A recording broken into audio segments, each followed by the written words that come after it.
Hello friend, back to my channel. আশা করি সবাই ভালো আছো, আমিও ভালো আছি। আমার ভিডিওটা এখান থেকে শুরু করছি। এখন বাজছে সকাল 8টা।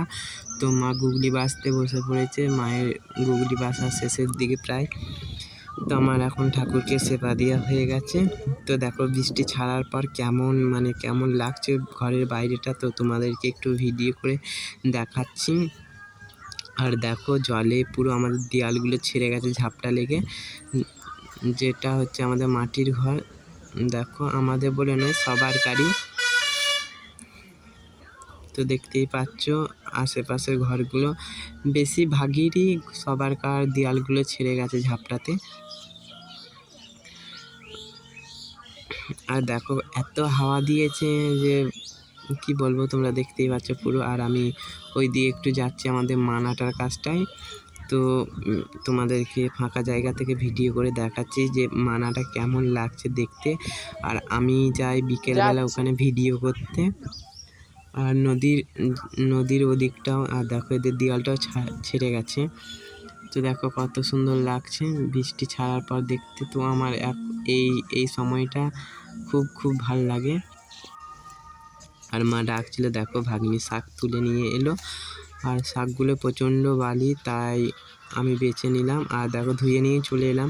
এখানে আছে কলমি শাক, এইটা হচ্ছে, এই শাকটার নাম জানি না, নোটে শাক, সালন্তি শাক আছে, আর হচ্ছে খলামকুচি শাক।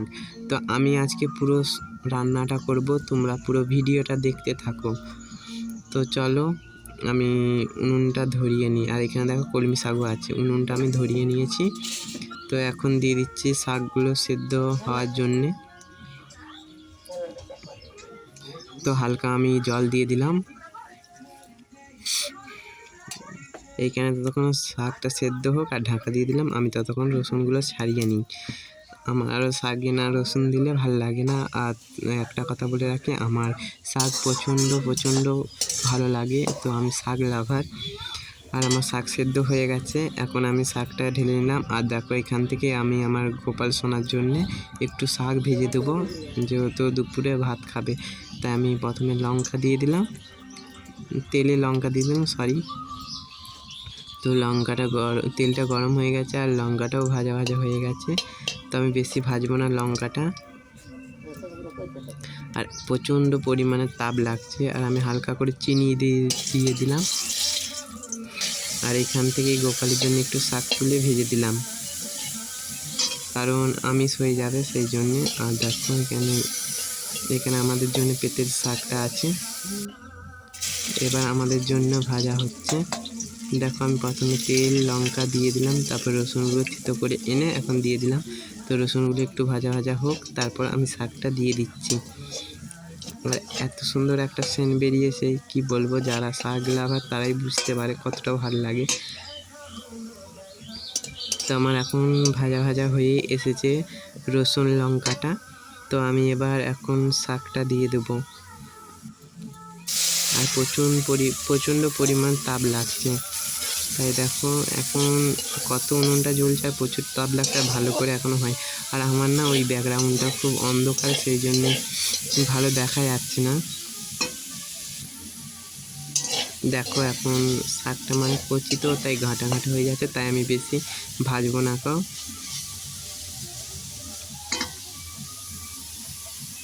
তো আমার শাক ভাজা হয়ে গেছে, দেখো এই রকম হয়েছে শাক ভাজাটা। আর প্রচণ্ড মিষ্টি। আর এখন আমি গুগলিটা দিয়ে দিলাম কড়াইতে জল মরার জন্যে। তো এইখানে কড়াইতে গুগলি বসিয়ে দিলাম, এখন নুন দিয়ে দিলাম হালকা। তো দেখো গুগলির মধ্যে থেকে এখন কত জল বেরোবে। তো ততক্ষণ জলটা মরুক, আমি ততক্ষণ বাটনাটা বেটে নিই। এখানে আমি রসুন আদা আর পেঁয়াজ বেটে নিচ্ছি। আর মশলার মধ্যে দিয়েছি আমি ধনে, জিরে, আদা, রসুন, পেঁয়াজ। তো দেখো আমার এখন বাটা হয়ে গেছে, এখন আমি ধনে আর জিরেটা বেটে নেব। তো আমার বাটা কমপ্লিট হয়ে গেছে, তো আমি এখন বাটির মধ্যে তুলে নেব জিরে আর ধনে বাটাটা। আর দেখো গুগলিগুলো জল মরা হয়ে গেছে। তো আমি এখন একটা থালার মধ্যে তুলে নিয়েছি। এখন আমি কড়াইতে তেল দেবো গুগলি ভাজার জন্য, সরি। তো কড়াইটা গরম হয়ে গেছে, এখন আমি সর্ষের তেল দিয়ে দেবো। তো দেখো আমি সর্ষের তেল দেওয়া গুগলি ভাজার বদলে মা বললো কাঁচকলাগুলো ভেজে নিই। দেখো আমি অনেকটা তেল ঢেলে দিয়েছি, তাই আমি এখন কাঁচকলাগুলো ভেজে নিচ্ছি। তো তেল গরম হয়ে গেছে, আমি এখন কাঁচকলাগুলো দিয়ে দিলাম। তো কাঁচকলার মধ্যে দেওয়া হয়ে গেছে, আমি এখন হলুদ আর একটু লবণ দিয়ে দেবো।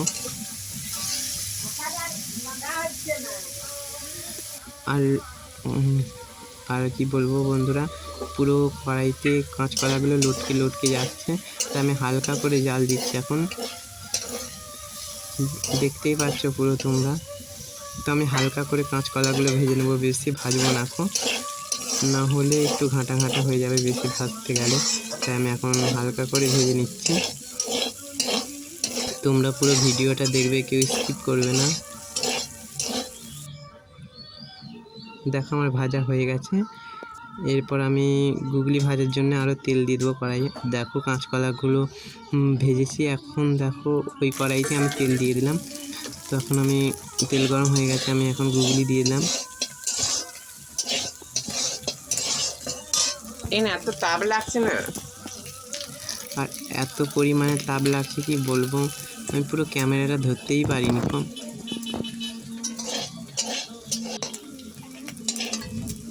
তো দেখো ফাইনালি আমার গুগলি ভাজা হয়ে গেছে, আমি এখন কাঁচকলা থালার মধ্যে তুলে নেবো। আর কাঁচকলাগুলো যেহেতু ভেজেছিলাম, কড়াইটা দেখো ছোপ ছোপ পাড়া হয়ে গেছে।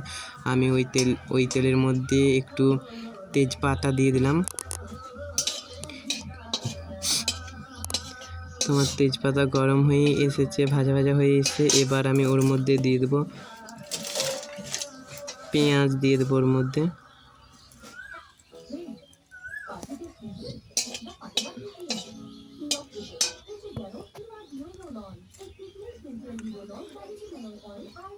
আমার তেল গরম হয়েছে, এখন আমি পেঁয়াজ দিয়ে দেবো। তো পেঁয়াজটা একটু বাদামি কালার যখন রং ধরবে, তখন আমি একটু মশলা দিয়ে দেবো। তো দেখো আমার পেঁয়াজ ভাজা ভাজা হয়ে এসেছে, এখন আমি দিয়ে দিচ্ছি আদা রসুন বাটা। তো আমি এখন একটু ভেজে নিচ্ছি। এরপর দিলাম সর্ষে বাটা, আর সরি তখন সর্ষে বাটা মশলাটা বলতে ভুলে গিয়েছিলাম। তো দেখো এর মধ্যে আমি ধনে জিরে আর দিয়ে দিলাম। এরপর হলুদ লঙ্কা একটুখানি গুঁড়ো জিরে দিলাম। তো এখন আমি মশলাটা ভালো করে কষিয়ে নেব।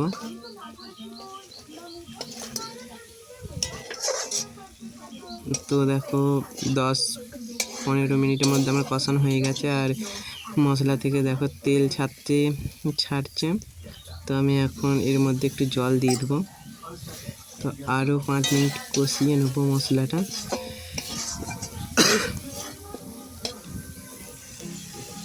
আর দেখো অনেক জাল পাচ্ছে, সেই জন্য আমি একটু ক্যামেরাটা ঘোরাতেও পারছি না কোনো দিকে, আর পুরো ফোনটায় তাপ লাগছে আর অনেকটা আঁচ উঠছে সেই জন্যে। তো দেখো আমার মশলা কষা হয়ে গেছে, এর মধ্যে আমি এবার আলুগুলো ঢেলে দিলাম।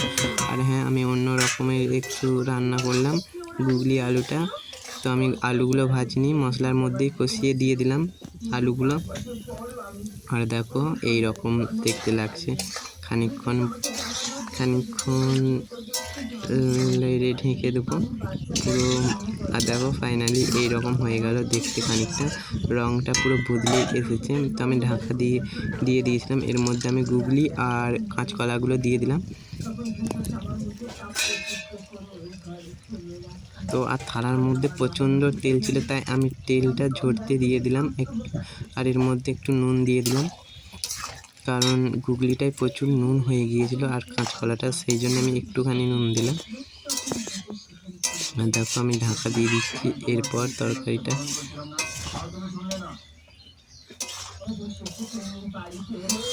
আর প্রচণ্ড গরম বন্ধুরা, বৃষ্টি হওয়ার পর প্রচণ্ড রোদ দিয়েছিল আর প্রচণ্ড তাপ বেরোচ্ছিল উনুন থেকে। তো আমার এই জন্যে উনুনে রান্না করতে ভালো লাগে না। আর রাত্রিবেলায় তোমাদেরকে অবশ্যই একটা রেসিপি শেয়ার করব। আমি আগেও রান্না করেছি, তো আমি ভুলে গিয়েছিলাম রান্নাগুলো, অনেক দিন করিনি।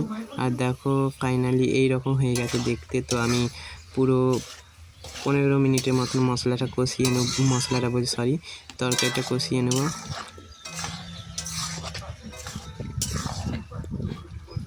দেখতেই পাচ্ছ, আমি এবার ঢাকা দিয়ে দেবো তরকারিটায় আরও 15।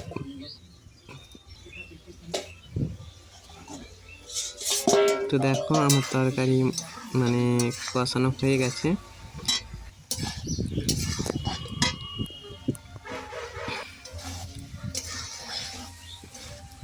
আর আমি সকাল থেকে এখন কিছু খাইনি।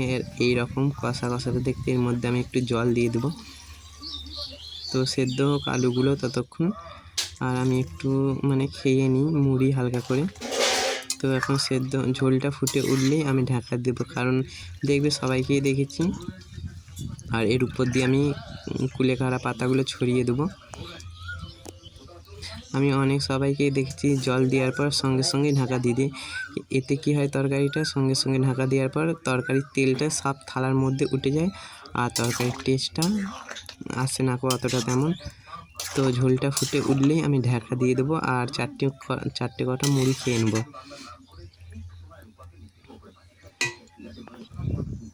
তো আমার ঝোল দেখো হালকা হালকা ফুটে উঠছে। তো আমার ফুটেই এসেছে তরকারি, এবার আমি ঢাকা দিয়ে দেবো।